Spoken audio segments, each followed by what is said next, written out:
বসুদেবের পুত্র বাসুদেব কৃষ্ণ এসে উপস্থিত হয়েছে।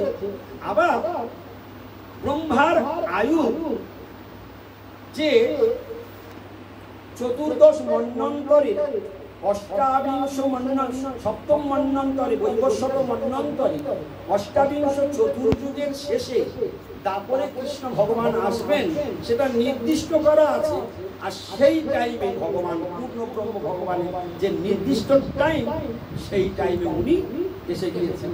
আবার ওদিকে যুগ ধর্ম পালন করবার জন্য যদা যদা হি ধর্মস্য গ্লানির্ভবতি ভারত অভ্যুত্থানমধর্মস্য তদাত্মানং সৃজাম্যহম, সেই বাণী সার্থক করবার জন্য বাসুদেব কৃষ্ণ এসে গিয়েছেন।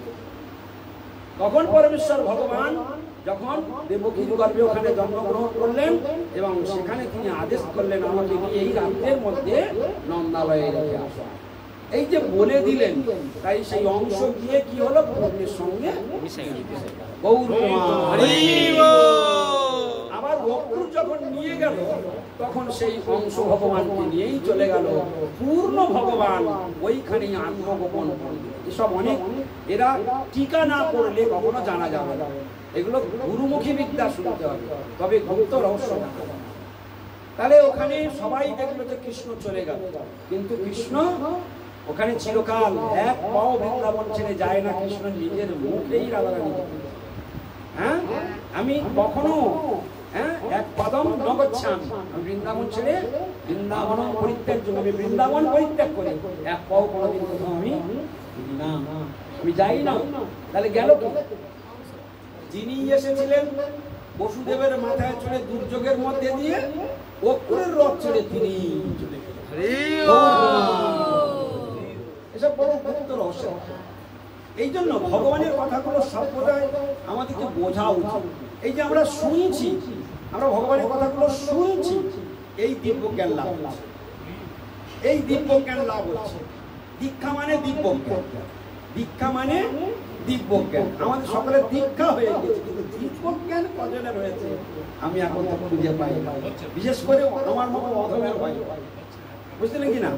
তো দিব্য জ্ঞান সাধু সঙ্গে ভগবানের বিচিত্র কথা পূর্ণ শ্লোকের ঢোকর মনঃ, ভগবান পূর্ণ শ্লোকের বিক্রমের কথাগুলো যতই শুনতে থাকবো, ধীরে ধীরে ভগবান সম্বন্ধে কিঞ্চিত কিঞ্চিত জ্ঞানের উদয় হবে। ভগবান সম্বন্ধে যেটা জানা যায় ওটাই হলো দিব্য জ্ঞান, ওটাই হলো বিজ্ঞান, ওটা হলো বাস্তব। বিজ্ঞান কাকে বলে? যেটা বাস্তব সেটাই বিজ্ঞান, যেটা অবাস্তব সেটা কখনো বিজ্ঞান। এই জন্য ভগবান কৃষ্ণ যখন ব্রহ্মাকে তত্ত্বজ্ঞান প্রদান করছিলেন, তখন তিনি বলেছিলেন জ্ঞানং মে পরমগুহ্যং যদ বিজ্ঞান সমন্বিতং সরহস্যং তদঙ্গং চ বিহান গদিতং মায়া। ব্রহ্মাকে সাবধান করেছিলেন, ব্রহ্মা তোমাকে এখন যে মূল্যবান বস্তু আমি দিতে চলেছি, এটা কিন্তু তুমি সাবধান, সাবধান। কি বললেন? জ্ঞানং মে পরমগুহ্যং। কৃষ্ণের কথাগুলো শোনো, জীবন ধন্য হয়ে যাবে। আজ আমরা কৃষ্ণ কথা শুনছি, কৃষ্ণ নিজের মুখেই নিজে বলছেন আমার কথা অত্যন্ত গোপন। তো তোমার কথা যদি গোপনীয়, আজকে তাহলে হাটে হাঁড়ি ভেঙে দিলে সারা জগৎ তো তোমার কথা নিয়ে চর্চা করছে, তার গোপন আর রইল। গীতার মধ্যে ভগবান কতবার যে বলেছেন, যে কখনো বলেছেন গুহ্য, কখনো বলেছেন গুহ্যতর, কখনো বলেছেন গুহ্যতম, সর্বগুহ্যতম। গীতা শেষে দিয়ে সর্বগুহ্যতম। তমটা কেন বললো? এর আগে গুহ্যতর বলেছে, তার আগে গুহ্য বলেছে, আর এখন কি বলছে? সর্বগুহ্যতম। ভূয়শ্রীণু, ভূয়শ্রীণু, ভূয় মানে পুনরায়, শ্রীণু মানে শ্রবণ। তাহলে কি হলো? কৃষ্ণ কি বলছেন? সব থেকে গোপন কথা, সর্বোচ্চতম গোপন কথা আবার শ্রবণ। ভূয়শ্রীণু, ভূয়শ্রীণু মানে পুনরায়, পুনরায় কি শুনবে? সর্বোচ্চতম। তম মানে ওর উপরে আর নাই, সব থেকে গোপন কথা। সর্বোচ্চতম ভূয়শ্রীণু মে পরমং বচন। আমার এই পরম সত্য বচন তুমি শ্রবণ করো। ইষ্ট অসীমে দৃঢ়বিধি তত ব্যাখ্যামি দেহি তম। কেন তোমায় বলছি? এই গোপন কথা বলা যায় না, সকলের কাছে বলার যোগ্য নয়, তোমাকে তবু আমি সেই কথাটা বলছি। কেন তোমাকে আমি সেই কথা বলছি? ইষ্ট সীমে দৃঢ়মিতি তত বক্ষ্যামি দেহিতম, তত বক্ষ্যামি দেহিতম। ইষ্ট সীমে দৃঢ়মিতি, এই শ্লোকটি কার কার মুখস্থ আছে? গীতার একটা মর্মান্তিক শ্লোক। যদি না থাকে তাহলে তাড়াতাড়ি তোমরা মুখস্থ করে ফেলবে। 18 অধ্যায়ের 64 ওই রকম 64 হাত থেকে খুঁজবে পেয়ে যাবে। 18-64 শ্লোকটার শুরুটা কি? সর্বোচ্চতম, এইটুকু মনে রাখবে। সর্বোচ্চতম ভূয়শ্রীণু মে পরমাং বচঃ, সবাই মুখস্থ করে ছাড়বে, আজকেই মুখস্থ করে ফেলবে। সর্বোচ্চতম, সর্বোচ্চতম ভূয়শ্রীণু, সব থেকে বড় গোপন কথাটা এখন আমি তোমাকে বলছি, শোনো। হ্যাঁ, ভূয়শ্রী পুনরায় শ্রবণ করো। বলা যায় না কিন্তু কেন তোমাকে বলছি, কেন? ইষ্ট শিবে দৃঢ়মিতি, তুমি আমার অত্যন্ত প্রিয়। আর কি করে বলবে ভগবান? তুমি আমার, আমরা গোপন কথাটা কাকে বলি? গোপন কথা কাকে বলি? হ্যাঁ, তুমি কি গোপন কথা হাট বাজারে বলো নাকি? হ্যাঁ, তত মানে সেই জন্য আমি মানে বলবো হিতম, তোমার মঙ্গল। সেই জন্যই আমি এই গোপন কথা তোমাকে বলছি, তোমার মঙ্গলের জন্য, যেহেতু আমি তোমাকে ভালোবাসি, তুমি আমার অত্যন্ত প্রিয়, তাই সেই গোপন কথাটা আমি তোমায়। তাহলে ভগবানের কথা তো সবসময় গোপন, আর আজকেও সেই ভগবানের কথা জানা মানে কি, সেটা রূপ গোস্বামী পাদের একটা মর্মান, সেটা কার কৃপায় হবে? গুরুদেবের। কার চরণে আত্মসমর্পণ করতে হবে? গুরুদেবের। আমরা গুরুদেবের এমন শিষ্য, গুরুদেব জলে জলে বাড়ি পূর্ব দিকে চল, বলবে গুরুদেব এখন আমার সময় নেই, এখন পশ্চিম দিকে না গেলে আমার 3000 টাকার লস হবে। গুরু মানে মানে কি কাটওয়ার শিষ্য।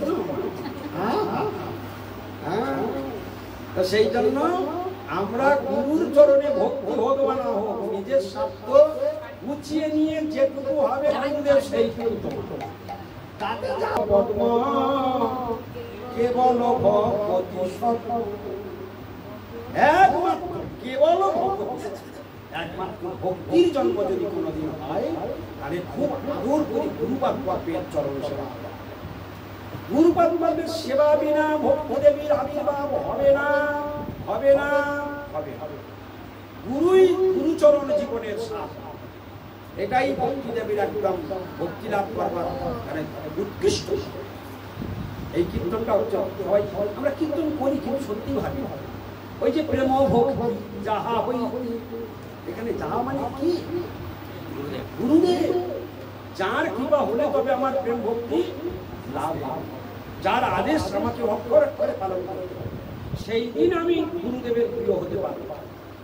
যেদিন আমার নিজের ক্ষতি করেও গুরুদেবকে প্রসন্ন হবে, তবে আমি শিষ্য। নিজের ক্ষতি করেও, আমরা কীর্তনের মধ্যে ভক্তিনাথ ঠাকুর বলেছেন, নিজের পোষণ কভু না ভাবিব, রহিব ভাবের উপরে। দেখো, নিজের পোষণ আমরা কি করি?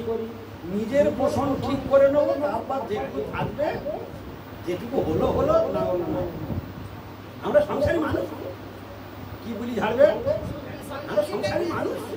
হ্যাঁ, এর থেকে আমি বেশি কতটুকু আমাদের এইরকম দশা। বলছে কি, ওই যে আরেকটা শ্লোক এসে গেল, শ্রী গুরু চরণ পদ্ম কেবল ভগবতী সদ্ম বন্দমুনি সাবধান মতে। দেখো, ওখানে সাবধান বাণীটা এসে গেছে। এই সাবধানতার দরকার নেই। আমরা ভাই কে সাবধান আছে? হ্যাঁ, শুধু সাবধান এই জায়গা গুরুদেবের দেখলে না কি হবে, কি না কি বলবে, এই বিষয়ে সাবধান আছে, কি না কি বলবে, ওই বিষয়ে কি সাবধান হওয়ার দরকার। হ্যাঁ, গুরুদেবের মর্যাদা, সম্পূর্ণরূপে শিষ্যের দায়িত্ব গুরুদেবের মর্যাদা রক্ষণ করা। গুরুদেবের আদেশ নির্দেশ পালন করতে হবে। তিনি যেটুকু নির্দেশ দেবেন সেইটুকু আমার ক্ষতি না হলেও মানব, ক্ষতি হলেও গুরুদেব সেটা লক্ষ্য করবেন যে আমার শিষ্যের পরে যদি উনি বুঝতে পারেন যে আমার এই আদেশটা পালন করতে গিয়ে ওর অনেকটা ক্ষতি হয়ে গিয়েছে, যদি অন্য কারোর মুখ থেকে শোনে যে আমার শিষ্যের ওই আদেশ করেছিলাম আর ও চলে গিয়েছে বলে ওই জিনিসটা ক্ষতি হয়ে গেছে, গুরুদেব যদি সেটা শুনে যা কৃপা করবে তার 10 গুণের থেকে 20 গুণ চলে আসবে। গুরুদেব শিষ্যকে গুরুদেব পরীক্ষা নেন, ভগবান পরীক্ষা নেন, যেমন গুরুদেবও শিষ্যকে পরীক্ষা নেন। সব সময় গুরুদেব পরীক্ষা নেবে, এমন এমন সময় গুরুদেব এমন এমন কথা বলবে তোমাকে যাচাই করার জন্য, তুমি সেই পরীক্ষায় যদি হেরে যাও তা চলুন আমরা তাহলে ভক্তি কোথা থেকে আবির্ভাব হবে শুনতে শুনতে আমরা দুটো স্থান দেখে নিলাম। একটা শুনলাম কি ভক্তিস্তু ভগবত ভক্ত সঙ্গে ন পরিযায়, ভক্ত সঙ্গ করলে ভক্তি লাভ, এটা একদম স্বতঃসিদ্ধ কথা। কিন্তু তার উপরে শ্রীগুরু চরণ পদ্ম কেবল ভগবত, সেই কথার সাপোর্ট কথা কি প্রেম ভক্তি যাহা অবিদ্যা বিনাশ। তাহলে অবিদ্যা আমাদের হৃদয়কে গ্রাস করে, সেই অবিদ্যার বিনাশ না হওয়া পর্যন্ত ভক্তি দেবীর আবির্ভাব কি করে হতে